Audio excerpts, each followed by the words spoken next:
فخامة الرئيس، ما قلته في الأمم المتحدة للعالم مخاطب شعوب العالم عن الثورة السودانية محل تقدير من كل الشعب السوداني، وقد تم نشره في كل قنواتنا المسموعة والمرئية والمكتوبة. دعمك من منصة العالم يشكل فخر وإعزاز لنا وسند نحن نفخر به، وتمنى أن نعمل معا لنعبر ببلدنا إلى بر الأمان. أتفق مع كل كلمة ذكرتها في التلخيص لما تم بيننا، وأنا سعيد جدا بذلك. حقيقة ما حصل في السودان هو تغيير عميق. السودان will never be the same again.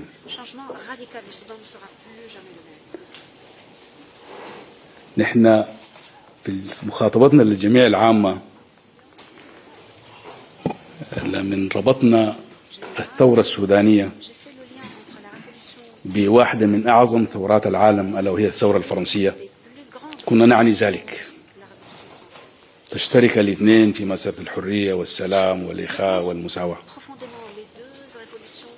بهذه الثورة السودانية يعبر السودان ويضع الخطوات الأولى في عودة السودان للمحيط الدولي، دولة تعمل مع الجيران والأصدقاء والعالم على بناء السلام. نحن فارقنا العالم لزمن طويل، لكننا نعود لهذا المحيط. بالتالي وضعنا عدد من الأولويات فخامة الرئيس تطرق إليها بشكل يعني أنا ما أعرف، بتخيل أنه سيادة الرئيس عاش هذه التجربة السودانية بكل عمقها وسراءها وزخمها، بحيث أنه في إيجاز قدر يلخص كل أولوياتنا تأتي على رأسها أولوية السلام. فخامة الرئيس، كما ذكرنا في اجتماعنا الخاص، أنا كان أول زيارة لي خارج الخرطوم في أفريقيا لجوبا عاصمة جنوب السودان لرمزية وخصوصية هذه العلاقة. نحن شعب واحد فرضت علينا ظروف التاريخ والسياسة أن نعيش في دولتين، لكننا لن نترك أي سقف لهذه العلاقة.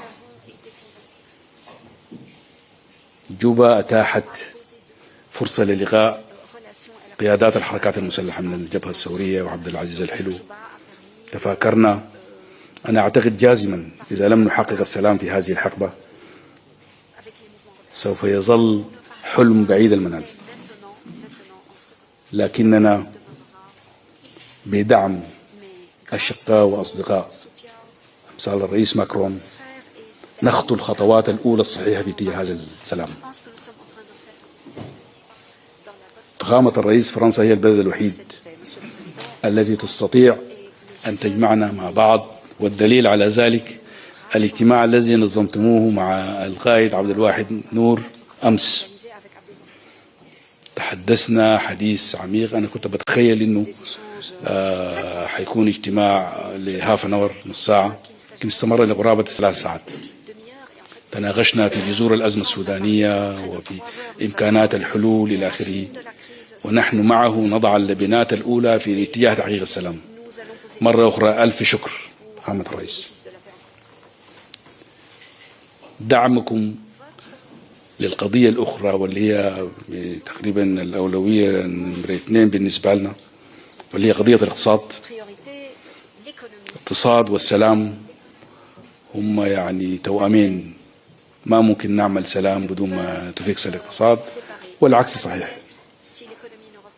فنتصور دعمكم لنا في رفع اسم السودان من القائمة، قائمة الدول الراعية للإرهاب.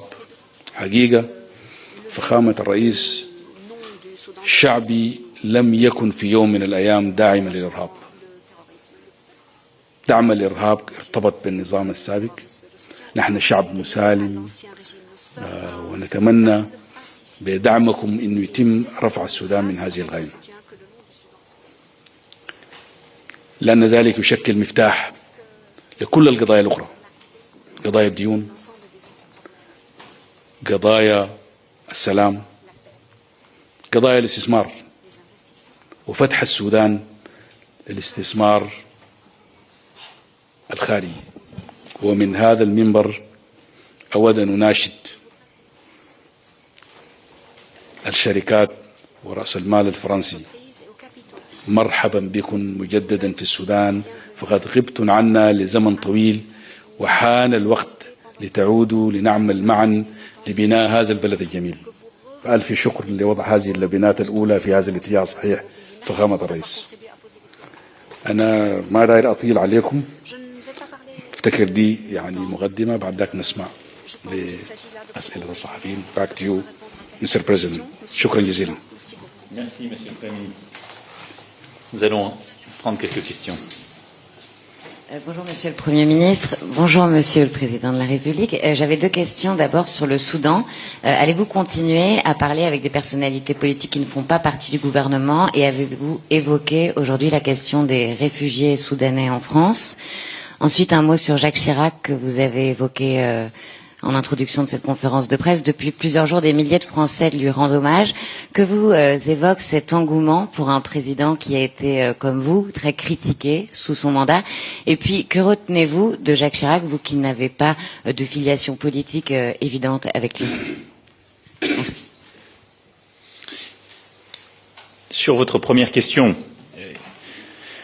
la France a accueilli, c'est tout à fait vrai, comme venant du monde entier, des réfugiés politiques durant une période difficile, d'ombre, qu'a évoqué Monsieur le Premier ministre et que j'ai rappelé. Et il est du devoir de la France de recueillir ce qu'on appelle ces combattants de la liberté qui risquent leur vie dans leur pays. Et notre Constitution, d'ailleurs, protège ce droit, qu'on appelle le droit d'asile. Si vous faites référence ensuite à des personnes qui ont une implication plus politique, comme Abdelwahid Nour, il se trouve qu'il n'a pas le statut de réfugié politique dans notre pays, mais qu'il est bien, en effet, en résidence en France. Que nous n'avons jamais eu, si je puis dire, de discussion officielle avec ce dernier, mais que nous avons considéré que notre rôle était de faciliter les discussions entre gouvernement de transition et celui-ci, comme avec tous les groupes politiques qui peuvent aider à construire la paix au Soudan. C'est pourquoi, comme le Premier ministre l'a dit, nous avons facilité hier, lors de la venue en France du Premier ministre, cet échange avec M. Nour, qui a pu se tenir à Paris et qui, je le crois, a permis d'avancer dans la bonne direction. Il est évident qu'il se poursuivra d'autres échanges, mais que c'est un préalable au parachèvement du processus politique et de paix qui a été engagé par l'actuel gouvernement de transition et qui permet justement d'être dans la situation que je décrivais tout à l'heure. Pour ce qui est du président Chirac, je me suis exprimé il y a quelques jours, à la fois au nom de la nation et en disant aussi ma propre émotion, et je crois que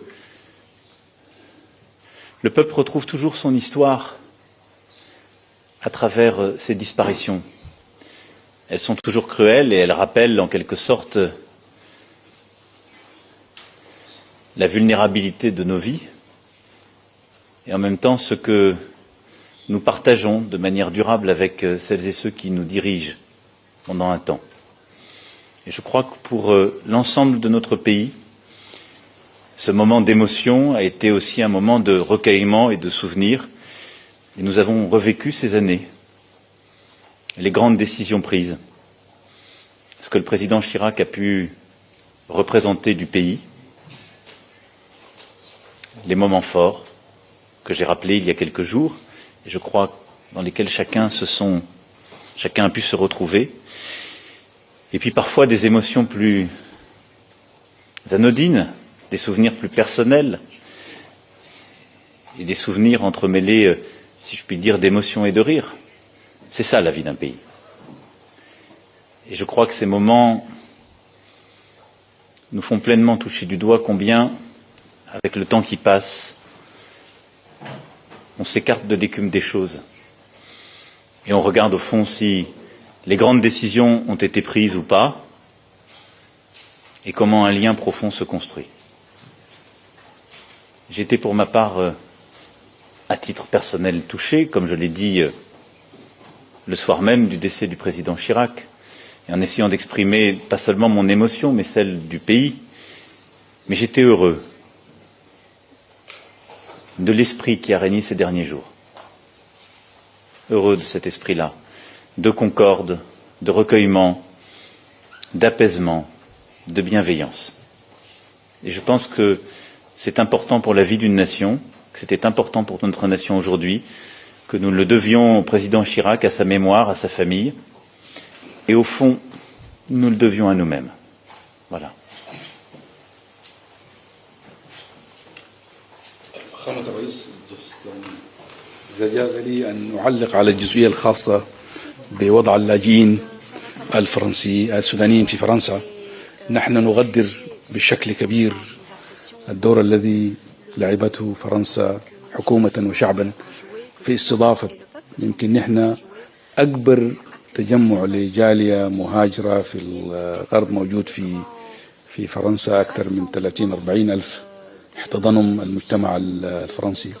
لكننا نعمل جاهدين في أننا سوف نخلق الظروف الملائمة في بلدنا التي تسمح بأن نستطيع أن نوفر المناخ الملائم لشبابنا ليظلوا يعملوا في البلد لبنائها، ونتمنى أن نقنع هؤلاء المهاجرين إنهم يرجعوا عشان يساهموا في بناء السودان الجديد. فمع بعض سوف نعمل لذلك. نحن نعتقد أن الهجرة هي تعبير حقيقي عن غياب الحكم الرشيد، غياب التنمية، غياب كل المسائل التي تساعد على بقاء هؤلاء. ده هو مستقبل أفريقيا ومستقبل السودان. نحن عايزين يظل نقدر نخلق الظرف الملائم ليتيح لهؤلاء الشباب الاستمرار في بلدانهم هنا. ألف شكر. بسم الله.